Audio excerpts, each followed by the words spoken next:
દિંડોલીમાં ઘટના બની છે, શું ઘટના? આજરોજ સવારે આશરે 7:45ની આસપાસ ડિંડોલી પોલીસ સ્ટેશનમાં એક ઇન્ફોર્મ કરવામાં આવ્યું કે ભાઈ ડિંડોલીમાં રાજમહલ મોલ છે, ત્યાં પહેલા માળે મોલમાં એક લાશ પડેલી છે. જે અનુસંધાને ડિંડોલીની સ્થાનિક પોલીસ, પીઆઈ અને તમામ સ્થાનિક પોલીસનો સ્ટાફ આવ્યો.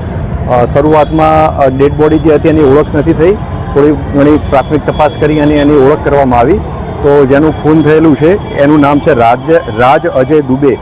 એ ઉંમર વર્ષ એની 20 છે અને એ રઘુકુલ નગર CR પાટીલ રોડ ડિંડોલી સુરતનો રહેવાસી છે. એ એના પરિવાર સાથે એ રહે છે અને એ રિકવરી એજન્ટનું કામ કરે છે. રિકવરી એજન્ટ એટલે કે જે 2 વ્હીલર જે લોન ઉપર જે ગ્રાહક લેતા હોય અને એના લોનના હપ્તા બાકી હોય તો એ રિકવર કરવાની કામ કરે છે. હાલમાં તપાસ પ્રાથમિક તબક્કામાં છે. ફરિયાદ લેવાનું હાલમાં ચાલુ છે અને હાલની તપાસ દરમિયાન કોઈ આરોપી મળી આવેલ નથી. ટૂંકમાં અનડિટેક્ટ છે, પરંતુ હાલ પ્રાથમિક તબક્કામાં છે તપાસ અને આરોપીની શોધખોળ કરી અને ગુનો ડિટેક્ટ કરવામાં સ્થાનિક પોલીસ એ દિશામાં કાર્યવાહી કરી રહી છે. ટાઈમિંગ ક્યારની છે? લગભગ રાતના 12 વાગ્યા પછીનો ટાઈમ કહી શકાય, પણ હજુ ચોક્કસ ટાઈમ તો હજુ મેં આપને એમ વાત કરી એમ કે જેમ ફરિયાદ લેવાની કાર્યવાહી ચાલુ છે ને બિલકુલ પ્રાથમિક તબક્કામાં છે તપાસ, એટલે રાતના 12 વાગ્યા પછીનો ટાઈમ કહી શકાય. સીસીટીવી જેવું કંઈક ફૂટેજ?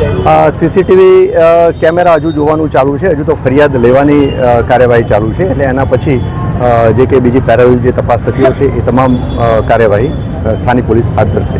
મોલમાં શેના માટે જાણવા મળ્યું? આ રાજમહલ મોલ જે છે એ મોટાભાગે અંદરની દુકાનો મોટાભાગે બંધ રહે છે, એટલે ટૂંકમાં અવાવરું ટાઈપનું છે.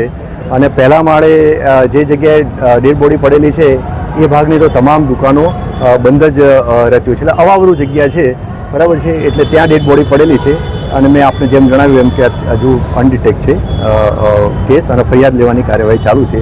જે કંઈ ડેવલપમેન્ટ હશે, જે કંઈ અપડેટ હશે આપ સમક્ષ પછી રજૂ કરવામાં આવશે.